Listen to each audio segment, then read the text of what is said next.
कारक। ये lesson number 7 का लास्ट टॉपिक है, ठीक है। और मैंने आपको ये कहा था जो कल टेस्ट होगा उसमें लेसन नंबर 6 और 7 दोनों आएंगे, तो दोनों को आपको कंप्लीट अच्छी तरह तैयार करना है। और इससे संबंधित जो भी कमेंट है वो क्वेश्चन पूछा जाएगा लास्ट में, वो भी बताना है। वो आपके 10 नंबर टेस्ट के 10 नंबर कमेंट के दोनों दिए जाएंगे। तो लेसन नंबर 6 और 7 अच्छी तरह आपको तैयार करना है, ठीक है। तो कल मैंने क्वेश्चन पूछा था कि सक्रिय आयन सिद्धांत है वो किस वैज्ञानिक ने दिया था, तो इमाम्यूरो और फिजिनो नामक वैज्ञानिक ने सक्रिय आयन सिद्धांत प्रस्तुत किया था, ठीक है। अब आज जो टॉपिक है उसमें प्रभावित करने वाले कारक कौन कौन से हैं। तो पहला है जो बाह्य कारक की बात करेंगे,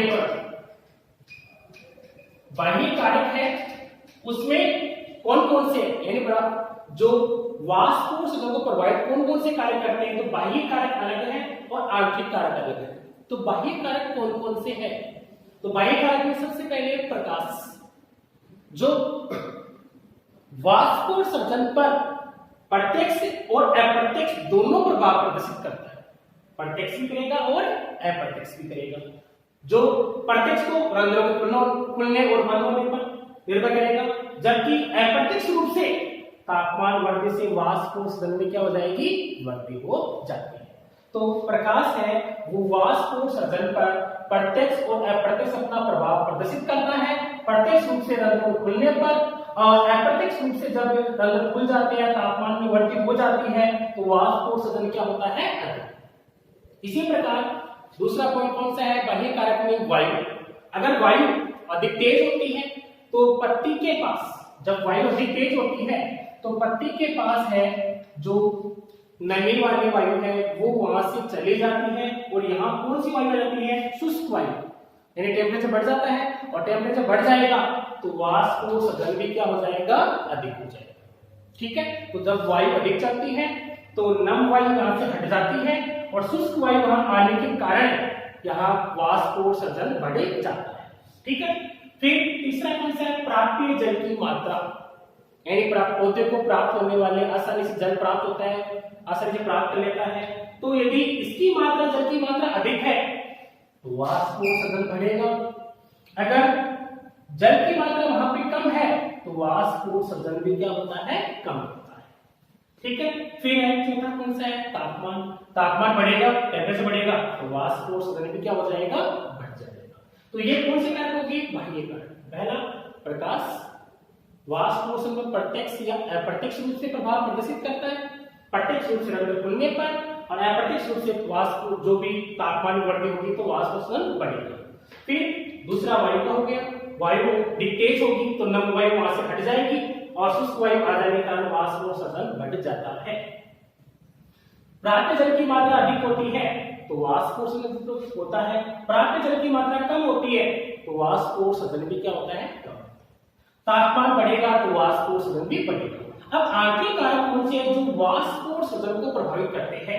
पहला है लीफ की संरचना। लीफ है, पत्ती है, उसकी संरचना। अगर लीफ में रंध्र दसे होते हैं तो वाष्प और सतह क्या होता है, कम। जैसे आपने सुना होगा मरुद्भिद पादप है, उसमें रंध्र गर्भ में दसे रहते हैं, या अधिचरण पर मोटी क्यूटिकल पाई जाती है, उस समय वाष्प और सतह क्या होगा, कम। तो जो मनुष्य के प्लांट है उसमें रंध्र दसे होते हैं या क्यूटिकल मोटी होती है तो वाष्प और सतह क्या होता है, कम। और जल की हानि क्या होती है, कम। फिर अगर लीफ पर प्रति इकाई क्षेत्र में रंध्र अधिक हो तो वाष्प और सतह भी क्या होगा, अधिक। रंध्र अधिक है तो वाष्प और सतह भी क्या होगा, अधिक होगा। फिर है मूल और परों का अनुपात। अगर मूल और परों का अनुपात अधिक है तो वाष्प और सतह भी क्या होता है, अधिक। अगर कम है तो वाष्प और सतह क्या होता है, कम। जैसे मान लो छोटा प्लांट है उसमें वाष्प और सतह कम होगा, बड़ा प्लांट है वाष्प और सतह अधिक होगा। तीसरा है पत्ती का अभिविन्यास। तो अगर पत्ती है, प्रकाश पत्ती की सतह पर सीधा आके गिरे, मान लो लीफ है इसमें सीधा आके गिरता है, सब कोण गिर रहे हैं, तो वो टेम्परेचर अधिक होगा पत्ती का और वाष्प और सतह क्रिया अधिक होगी। जब ये लीफ है इसके समांतर, जैसे मान लो लीफ इस प्रकार से है तो प्रकाश इस प्रकार से आता है, तो कौन सा गिरा, समांतर। तो जब प्रकाश पत्ती के समांतर गिरेगा तो वाष्प और सतह कम होता है और अगर सीधा गिरता है तो वाष्पोत्सर्जन क्या होता है, अधिक होता है।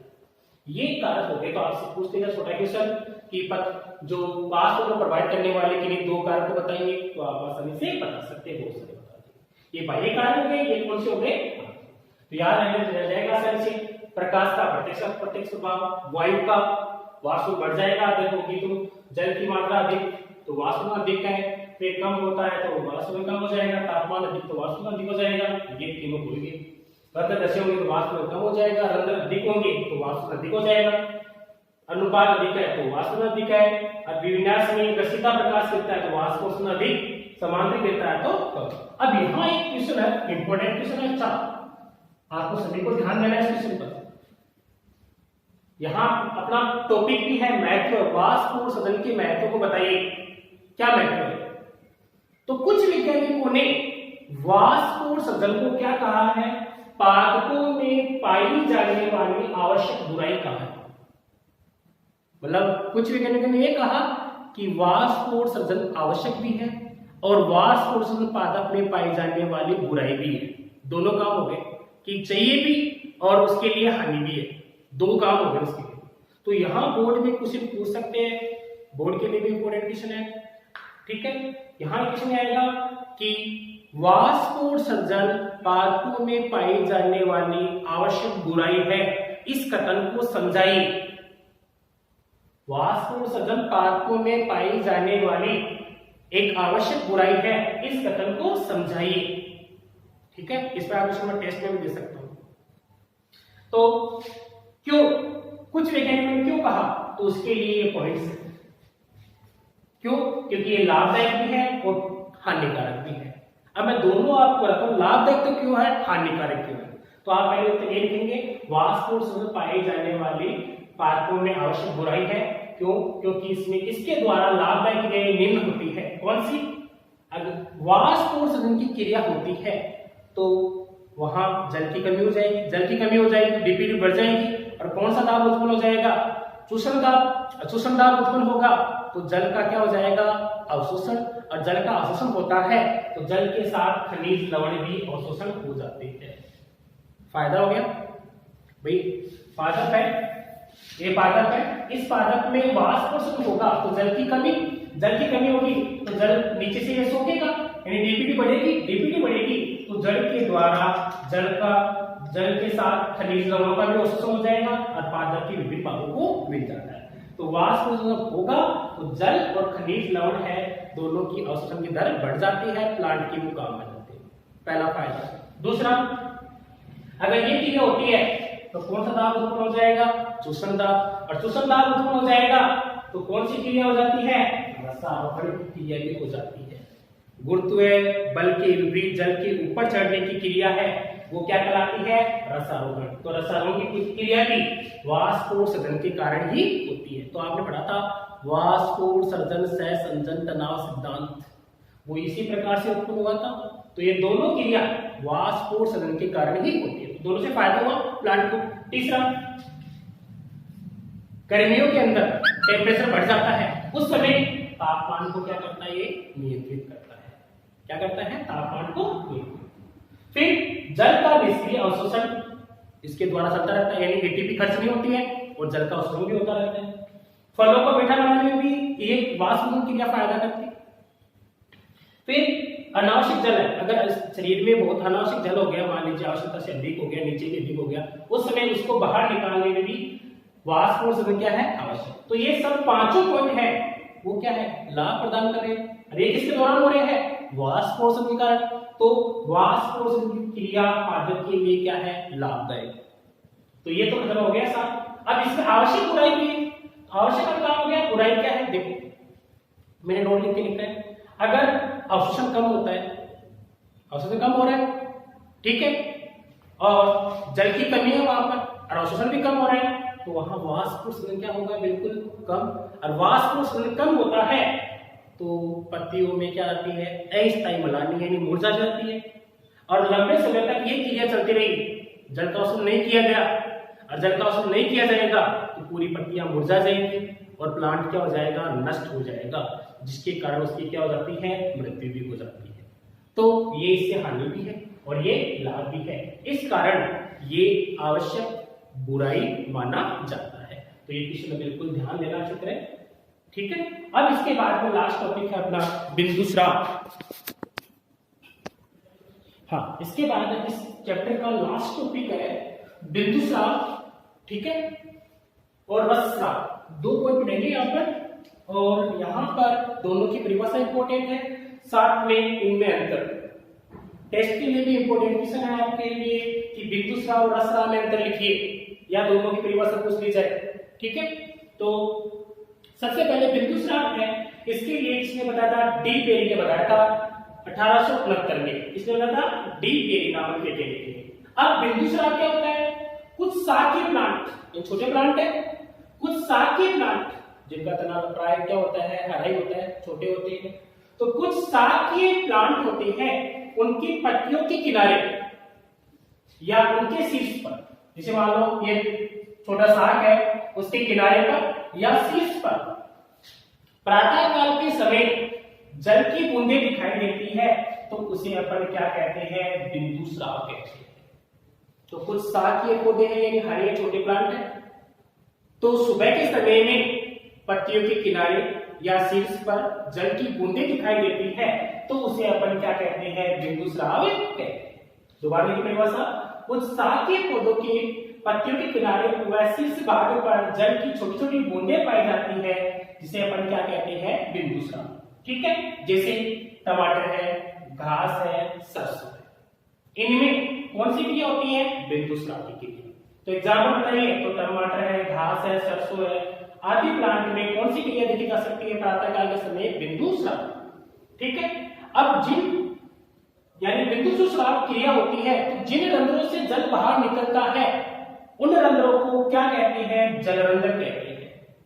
दोबारा देखिए कि जिन या लिंग में जिन रंध्रों के द्वारा बिंदुस्राव की क्रिया होती है, उन्हें क्या कहते हैं? जलरंध्र कहते हैं। और जलरंध्र के शीर्ष भाग को, यानी जहां से खुल रहा है उस भाग को जल छिद्र कहते हैं। क्या कहते हैं? जल छिद्र। दोबारा देख लीजिए, रंध्रों को जलरंध्र और शीर्ष भाग को जल छिद्र कहते हैं।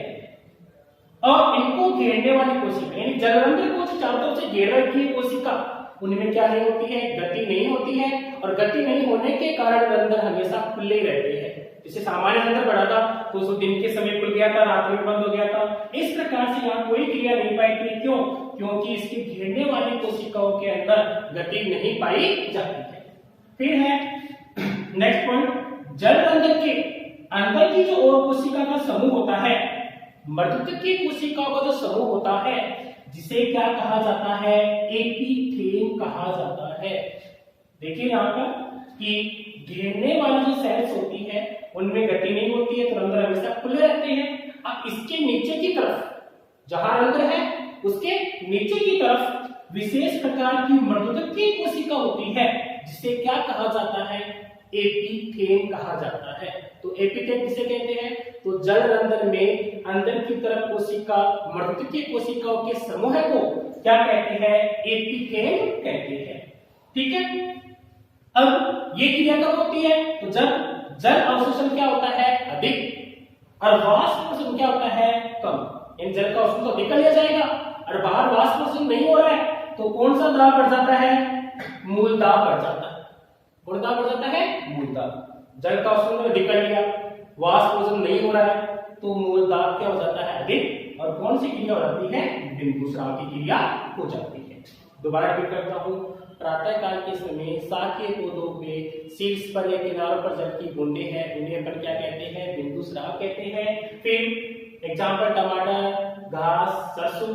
फिर इन रंध्रों को जलरंध्र, शीर्ष भाग को जल छिद्र, गति नहीं पाई जाएगी, और इसके अंदर की तरफ मर्दुतकीय कोशिका से अपन क्या बोलते हैं? एपिथेलियम। क्यों होता है? वाष्प अवशोषण में कम और जल अवशोषण अधिक, तो बिंदुस्राव की क्रिया हो जाती है। अब दूसरा टॉपिक कौन सा है? रसस्राव। कौन सा है? रसस्राव। तो पादप के, मान लो कोई प्लांट है, ठीक है, ये जिसे मैंने तार का वृक्ष बनाया है, उसके मैंने यहाँ पर कट लगा दिया, तो कटे हुए भाग, तो पादप के क्षतिग्रस्त या कटा हुआ भाग, तो यहां आपको छोटा सा कट लगा दिया, और इससे कुछ जल और खनिज लवण बाहर निकले, तो यहाँ ये तार का वृक्ष बनाया मैंने, और यहाँ ऊपर कट लगा दिया, यहाँ पे बांध दिया एक पात्र, तो धीरे धीरे रस इसके अंदर आ जाता है। तो कटे हुए भाग से रस का जो स्राव होता है उसे क्या कहते हैं? रस स्राव। तो बड़ी बात आसानी से याद रह जाएगी। पादप के क्षतिग्रस्त या कटे हुए भाग से जल व खनिज लवणों का बाहर आना क्या कहलाता है? रस स्राव कहलाता है।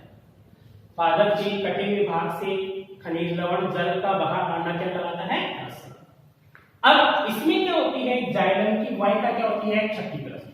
ये किसके द्वारा हुआ था? मूलदाग के कारण, जबकि यहाँ जाइलम की वाहिका क्या हो गई है? क्षतिग्रस्त, जिसके कारण रस बाहर निकल आता है।